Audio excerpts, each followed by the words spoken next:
Bonsoir, je vous propose à nouveau quelques passages du livre Les Propos sur le bonheur du philosophe Alain. Les mots d'autrui. Le moraliste, c'est La Rochefoucauld, je crois, qui a écrit « Nous avons toujours assez de force pour supporter les mots d'autrui », a dit assurément quelque chose de vrai, mais ce n'est qu'à moitié vrai.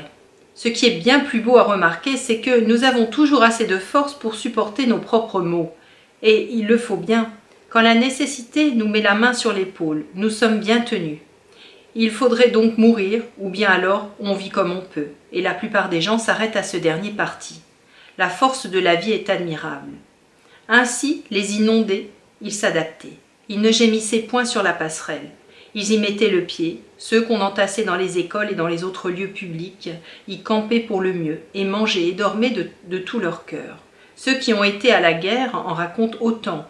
Les grandes peines ne sont pas alors parce qu'on est en guerre, mais parce que l'on a froid aux pieds. On pense furieusement à faire du feu, et l'on est tout à fait content quand l'on se chauffe. On pourrait même dire que plus l'existence est difficile, mieux on supporte les peines, et mieux on jouit des plaisirs. Car la prévision n'a pas le temps d'aller jusqu'à des mots simplement possibles. Elle est tenue en bride par la nécessité. Robinson ne commence à regretter sa patrie que lorsqu'il a bâti sa maison. C'est sans doute pour cette raison qu'un riche se plaît à la chasse. Ce sont alors des maux prochains, comme mal aux pieds, ou des plaisirs prochains, comme bien boire et bien manger. Et l'action emporte tout, enchaîne tout. Celui qui met toute son attention sur un acte assez difficile, celui-là est parfaitement heureux. Celui qui pense à son passé ou à son avenir ne peut pas être heureux tout à fait. Tant qu'on porte le poids des choses, il faut être heureux ou périr, mais dès qu'on porte en inquiétude le poids de soi, tout chemin est rude. Le passé et l'avenir frottent dur sur la route.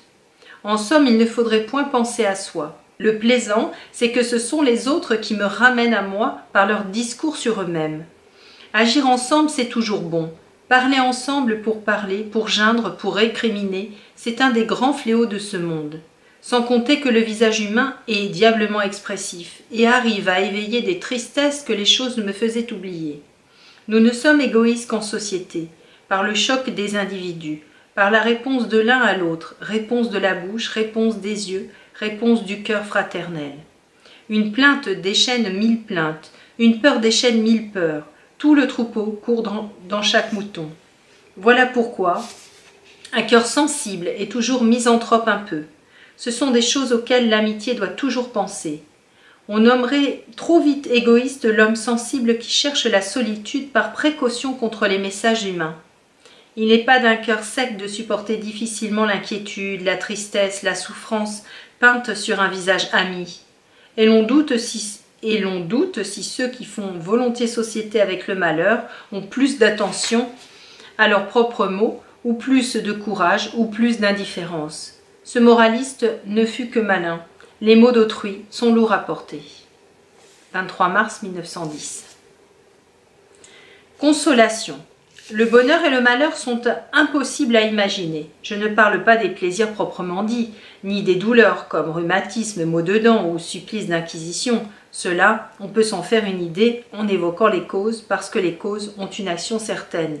Par exemple, si l'eau bouillante jaillit sur ma main, si je suis renversée par une automobile, si j'ai la main prise dans une porte, dans tous ces cas-là, j'évalue à peu près ma douleur, ou autant qu'on peut savoir la douleur d'un autre. Mais dès qu'il s'agit de cette couleur des opinions qui fait le bonheur ou le malheur, on ne peut rien prévoir ni rien imaginer, ni pour les autres, ni pour soi.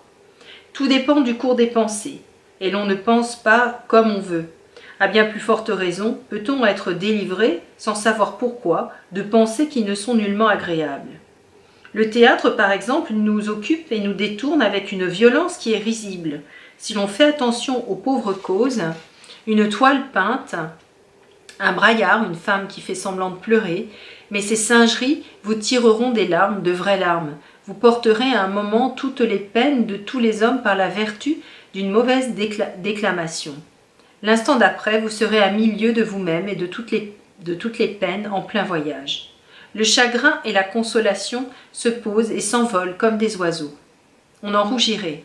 On rougirait de dire comme Montesquieu « Je n'ai jamais eu de chagrin qu'une heure de lecture n'ait dissipé ».